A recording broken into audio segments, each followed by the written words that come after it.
નમસ્કાર મિત્રો, સ્વાગત છે તમારું એજન્જી સ્ટડી પોઈન્ટ યુટ્યુબ ચેનલના એક નવા વિડીયોમાં. તમે કોઈ પણ પરીક્ષા આપી હોય અને તમારે માર્ક્સ જે છે એ થોડા ઓછા આવેલા હોય તો તમારા મનમાં હંમેશા ચિંતા રહેતી હોય છે કે મને આ સરકારી નોકરી મળશે કે નહીં. પરંતુ ટેટ પરીક્ષાની અંદર તમારે થોડા ઓછા માર્ક્સ આવેલા હોય તો તમારે જે છે એ ચિંતા કરવાની જરૂર નથી. કારણ કે કચ્છ વિદ્યા સહાયક ભરતીની અંદર ઓછા મેરિટવાળા ઉમેદવારોને પણ શિક્ષકની નોકરી જે છે એ મળી જવાની છે. તો તમારે જે છે એવી ખાલી ખોટી ચિંતા કરવાની નથી. આજના આ વિડીયોની અંદર આપણે જોઈશું કે કયા કારણોસર ઓછા મેરિટવાળા ઉમેદવારોને પણ કચ્છ વિદ્યા સહાયક ભરતીની અંદર જે છે એ શિક્ષક બનવાનો મોકો મળશે. સાથે સાથે ફાઇનલ મેરિટ લિસ્ટ જે છે એ ક્યારે જાહેર કરવામાં આવશે અને કચ્છની અંદર જે પણ શિક્ષકોને જે છે એ હાજર કરવાના છે એમને જે છે એ નિમણૂક પત્રો ક્યારે આપવામાં આવશે. તો આના વિશેની સંપૂર્ણ માહિતી જે છે એ આપણે આજના આ વિડીયોની અંદર જોવાના છીએ. મિત્રો, HNGU study point YouTube channel દ્વારા તમને શિક્ષક ભરતીની તમામ માહિતી સૌપ્રથમ અને સચોટ રીતે પૂરી પાડવામાં આવે છે.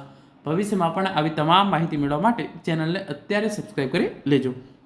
તો તમે જોઈ શકો છો, કચ્છ વિદ્યા સહાયક ભરતીમાં ઓછા મેરિટવાળાને પણ નોકરી મળી જશે. ફાઇનલ મેરિટ લિસ્ટ ક્યારે જાહેર કરવામાં આવશે અને કચ્છમાં શિક્ષકોને નિમણૂક પત્રો ક્યારે આપવામાં આવશે. તો આ તમારા જે તમામ પ્રશ્નો છે એ આપણે જોવાના છીએ. તો સૌપ્રથમ જે આ ન્યૂઝપેપર કટિંગ છે તમે એ જોઈ લો. કચ્છ સ્પેશિયલ ભરતીમાં ઓછું મેરિટ ધરાવનાર ઉમેદવારોને પણ બક્કા. ઓછામાં ઓછું મેરિટ ધરાવનાર ઉમેદવારો પણ કચ્છમાં માસ્તર બની જવાની ભીતિ. તો જે ઉમેદવારોને ઓછું મેરિટ આવેલું છે એટલે કે કોઈ પણ કારણસર તેઓ ટેટ 1 પરીક્ષા છે એની અંદર જે છે એ ઓછા માર્ક્સ લાવી શકે છે તો એમને પણ જે છે એ કચ્છ જિલ્લાની અંદર શિક્ષક બનવાનો મોકો મળી જશે.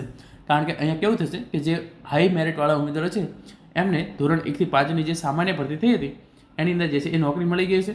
અથવા તો બીજું એમને ટેટ બંને પરીક્ષા આપેલી હોય તો ધોરણ 11, 12, 9, 10 અથવા તો ધોરણ 6 થી 8ની અંદર જે છે એ ભરતી પ્રક્રિયા અત્યારે ખોરંભે ચડેલી છે પરંતુ એમને જે છે એ ત્યાં નોકરી મળી જશે પસંદગીના જિલ્લાની અંદર. તો એના કારણે જેને ઓછું મેરિટ આવેલું છે એવા ઉમેદવારોને ધોરણ 1 થી 5ની અંદર જે છે એ નોકરી મળી જશે. અને જે ધોરણ 6 થી 8ની અંદર ટેટ 2 પરીક્ષા પાસ કરી છે એવા ઉમેદવારો માટે પણ જે છે એ ધોરણ 6 થી 8ની અંદર જે કચ્છ જિલ્લાની અંદર 1600 જગ્યાઓ છે ત્યાં મોકો બનશે. તમે જોઈ શકો છો, વધુ મેરિટ ધરાવનાર ઉમેદવાર કચ્છમાંથી મોટું ફેરવશે જેથી ઓછું મેરિટ ધરાવનાર ઉમેદવાર કચ્છ પર પસંદગીનો કળશ ઢોળશે. એટલે કે તમને કોઈ પણ રીતે જે છે એ સરકારી નોકરી મળી જશે. તમને એવું લાગે કે મને છે કચ્છમાં સરકારી નોકરી મળી રહી છે પરંતુ સરકારી નોકરી એ સરકારી નોકરી છે. તમને કચ્છ જિલ્લાની અંદર જે છે એ ચોક્કસથી નોકરી કરવાની તક મળી જશે. તમે કોઈ પણ કારણસર થોડું ઓછું જે છે એ કટ ઓફ લાવી શકે હોય એના કારણે.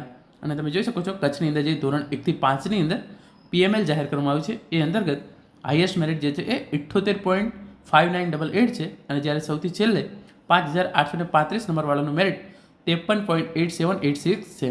તો તમે એ જોઈ શકો છો, કુલ 5835 ઉમેદવારો છે એમનું PML પ્રોવિઝનલ મેરિટ લિસ્ટ જે છે એ જાહેર કરવામાં આવેલું છે. તો છેક 53.8786 છેક આટલા સુધી પણ માર્ક્સ જો તમારે આવેલા હોય તો તમને જે છે એ આની અંદર નોકરી કરવાની જે છે એ તક મળી જશે. તો આ રીતે જે પણ ઉમેદવારોને ઓછા માર્ક્સ આવેલા છે એમને ચોક્કસથી કચ્છ જિલ્લાની અંદર શિક્ષક બનવાનો મોકો મળી જશે. તો આ તમામ ઉમેદવારો માટે જે છે એ સારા સમાચાર કહી શકાય.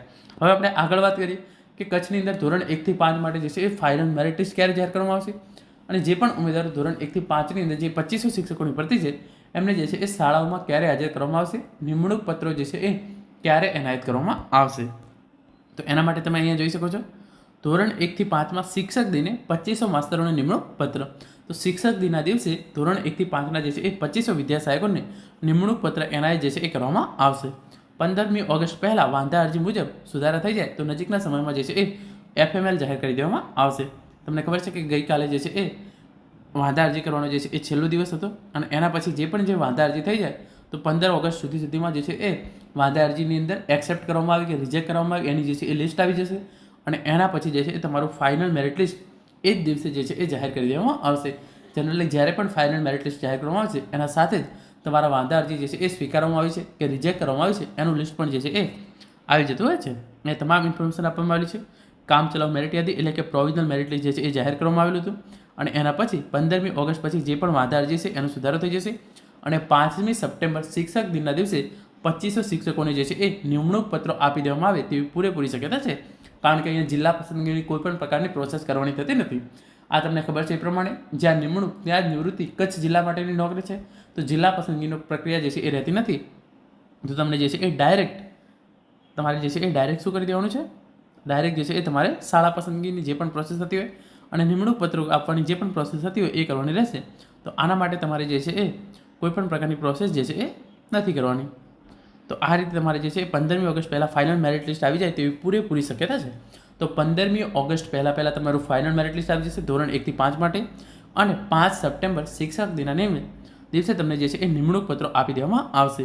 તો 25 ઓગસ્ટ સુધીમાં તમામ વિધિ જે છે એ આટોપી લેવાશે, અને 5મી સપ્ટેમ્બરે શિક્ષક દિનના દિવસે કચ્છ જિલ્લાની અંદર જે છે એ 2500 શિક્ષકોને નિમણૂક પત્રો જે છે એ આપી દેવામાં આવશે. 15મી ઓગસ્ટ પહેલાં તમારું ફાઇનલ મેરિટ લિસ્ટ, એના પછી તમારું ડીવી અને તમામ પ્રક્રિયા જે છે એ પૂરી કરવામાં આવશે 25મી ઓગસ્ટ સુધી, અને એના પછી જે છે એ એકાદ અઠવાડિયાનો સમયનો બ્રેક રાખી અને 5મી સપ્ટેમ્બર શિક્ષક દિનના દિવસે તમને નિમણૂક પત્ર જે છે એ એનાયત કરવામાં આવશે. તો મિત્રો, આ હતો આજનો વિડીયો, જેની અંદર આપણે કચ્છ જિલ્લા માટે ઓછું મેરિટ ધરાવનાર ઉમેદવારોને પણ શિક્ષકોની તક મળશે એના વિશે, સાથે સાથે FML અને નિમણૂક પત્રો ક્યારે આપવામાં આવશે એના વિશેની વાત કરી છે. Thank you so much for watching.